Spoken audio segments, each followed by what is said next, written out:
Saudara-saudari terkasih dalam Kristus, hari ini Jumat 17 Januari 2025 merupakan peringatan wajib Santo Antonius Abbas. Bacaan dibawakan oleh Serafina Pranadi, Mazmur dilantunkan oleh Benediktus Joshua, dan renungan ditulis oleh Antonia Jovita Ari. Selamat menekuni Sabda Allah. Mari berziarah dalam pengharapan untuk dunia yang lebih baik.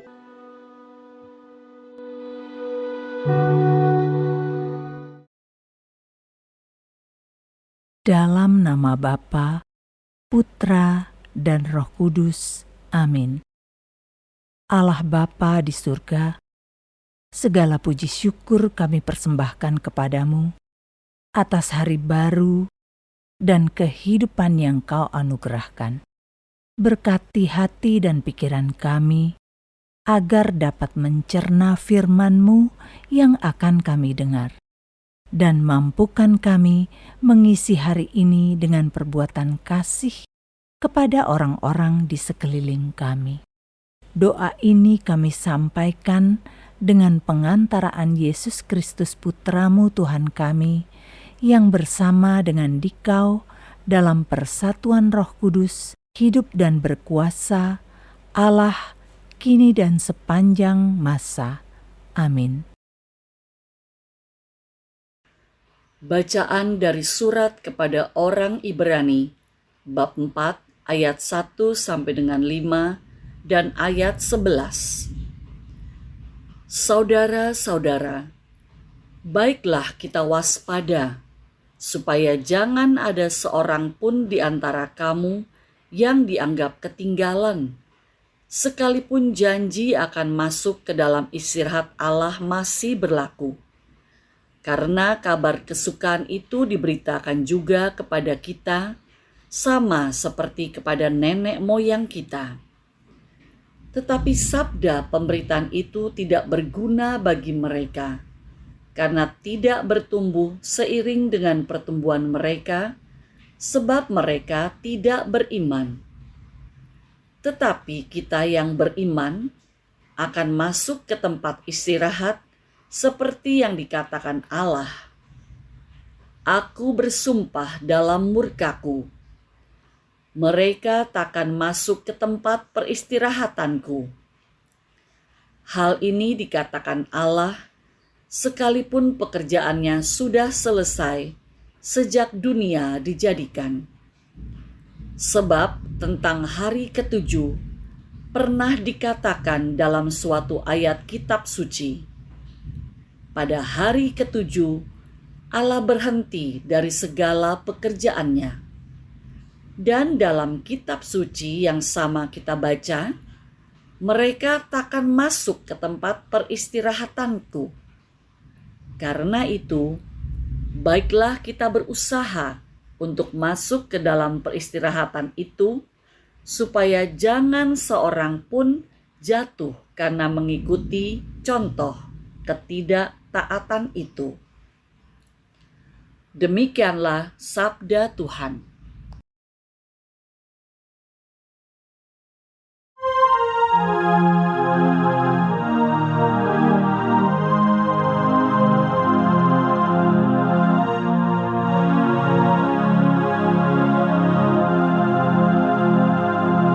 Semoga karya Allah jangan dilupakan selama-lamanya. Karya Allah telah kami dengar dan kami ketahui, dan diceritakan kepada kami oleh para leluhur. Kami meneruskannya kepada angkatan yang kemudian. Puji-pujian kepada Tuhan dan kekuatannya, serta perbuatan-perbuatan ajaib yang telah dilakukannya. Semoga karya Allah jangan dilupakan selama-lamanya, supaya anak cucu mereka menceritakannya pula kepada anak turunan mereka,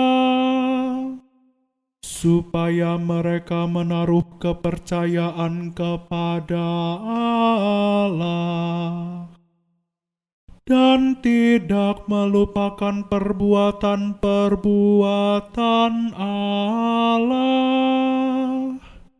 tetapi memegang teguh perintah-perintahnya. Semoga karya Allah jangan dilupakan selama-lamanya. Jangan sampai seperti nenek moyangnya, mereka menjadi angkatan pendurhaka dan pemberontak, angkatan yang tidak lurus hati, dan jiwanya tidak setia kepada Allah. Semoga karya Allah jangan dilupakan selama-lamanya.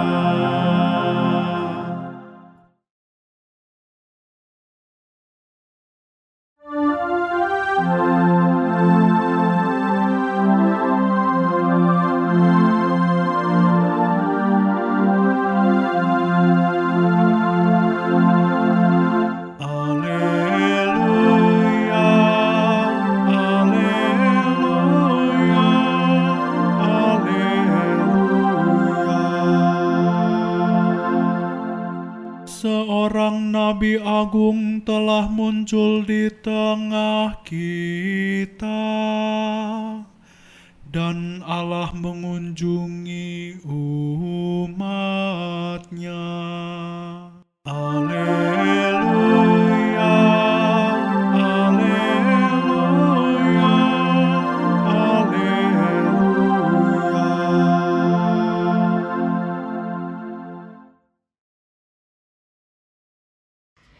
Inilah Injil suci menurut Markus, bab 2 ayat 1 sampai dengan 12.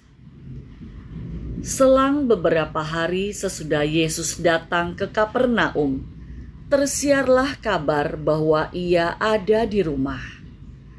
Maka datanglah orang-orang berkerumun, sehingga tidak ada lagi tempat, bahkan di muka pintu pun tidak.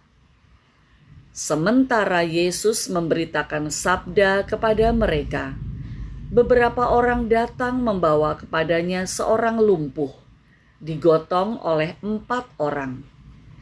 Tetapi mereka tidak dapat membawanya ke hadapan Yesus karena orang banyak itu. Maka mereka membuka atap yang di atas Yesus. Sesudah atap terbuka, mereka menurunkan tilam tempat orang lumpuh itu terbaring. Melihat iman mereka, berkatalah Yesus kepada orang lumpuh itu, "Hai anakku, dosamu sudah diampuni." Tetapi di situ duduk juga beberapa ahli Taurat. Mereka berpikir dalam hati, "Mengapa orang ini berkata begitu? Ia menghujat Allah. Siapa yang dapat mengampuni dosa selain Allah sendiri?" Tetapi Yesus langsung tahu dalam hatinya bahwa mereka berpikir demikian. Maka Ia berkata kepada mereka, "Mengapa kamu berpikir begitu dalam hatimu? Manakah lebih mudah, mengatakan kepada orang lumpuh itu, 'Dosamu sudah diampuni,' atau mengatakan, "Bangunlah, angkatlah tilammu, dan berjalanlah." Tetapi supaya kamu tahu bahwa di dunia ini Anak Manusia berkuasa mengampuni dosa. Lalu berkatalah Yesus kepada orang lumpuh itu, "Kepadamu kukatakan, bangunlah, angkatlah tempat tidurmu, dan pulanglah ke rumahmu."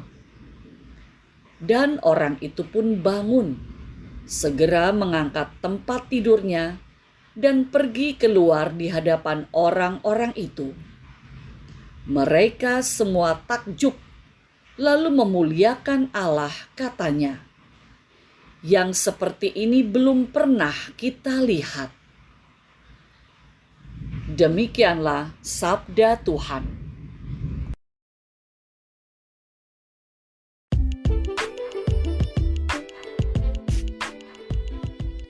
Iman yang melayani. Renungan dibawakan oleh Antonia Jovita Ari.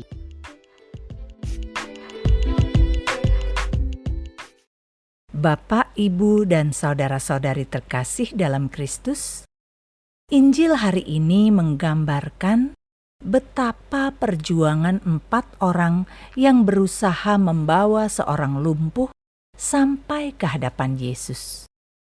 Karena begitu penuh sesak rumah itu, sampai-sampai pintu pun penuh sesak, tidak bisa dilewati. Maka keempat orang tadi berinisiatif membuka atap rumah dan menurunkan si lumpuh dari atas, sehingga sampai tepat di hadapan Tuhan Yesus. Karena mereka percaya Yesus dapat melakukan sesuatu untuk menolong kawannya yang lumpuh tersebut. Bapak Ibu, coba kita bayangkan, bagaimana kalau yang mengangkat orang lumpuh tadi hanya seorang diri? Apa mungkin bisa menurunkan sampai di hadapan Yesus?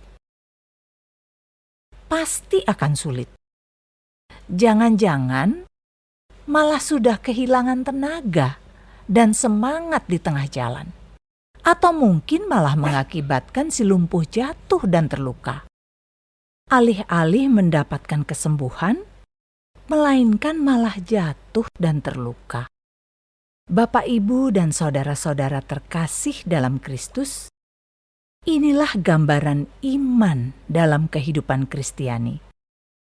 Iman memang merupakan satu anugerah rahmat yang diberikan Tuhan kepada manusia. Tetapi manusia bisa kehilangan anugerah yang tidak ternilai itu jika tidak merawat, memupuk, dan memperjuangkan. Berjuang seorang diri akan lebih berat dan lama sampai kepada tujuan. Mungkin akan kehabisan tenaga dan menjadi tawar hati. Maka diperlukan komunitas dalam kehidupan Kristiani, di mana bisa saling menguatkan, mengingatkan, dan saling membangun untuk sampai kepada Sang Sumber keselamatan, yaitu Yesus sendiri. Sehingga Yesus betul-betul menjadi pusat kehidupan kita. Dan sebagai umat Kristiani, kita tidak boleh egois. Jika di sekeliling kita ada saudara-saudara kita yang sedang lumpuh imannya, adalah tanggung jawab kita semua untuk menguatkan dan membawanya kembali ke hadapan Yesus agar mendapatkan pemulihan. Bahkan jika diperlukan dengan cara yang radikal, seperti keempat orang tadi. Tidak bisa lewat pintu rumah, mereka membuka atap rumah. Itulah komunitas dan pelayanan, total dan sepenuh hati. Dengan demikian, semoga kelak kita semua dengan bergandengan tangan bisa sampai ke tempat peristirahatan Allah tanpa ada satu pun yang tertinggal. Marilah kita berdoa. Allah Bapa yang Maha Kasih, kiranya rahmat-Mu memberi kepekaan kepada kami, terutama kepada saudara-saudara kami yang sedang mengalami krisis iman. Bukannya menghakimi, melainkan merangkul dan membawa mereka kembali kepadamu untuk mendapatkan pemulihan. Dan kiranya kami kelak Kau perkenankan ambil bagian dalam tempat peristirahatan-Mu yang abadi. Demi Kristus Tuhan dan pengantara kami. Dalam nama Bapa, Putra, dan Roh Kudus. Amin.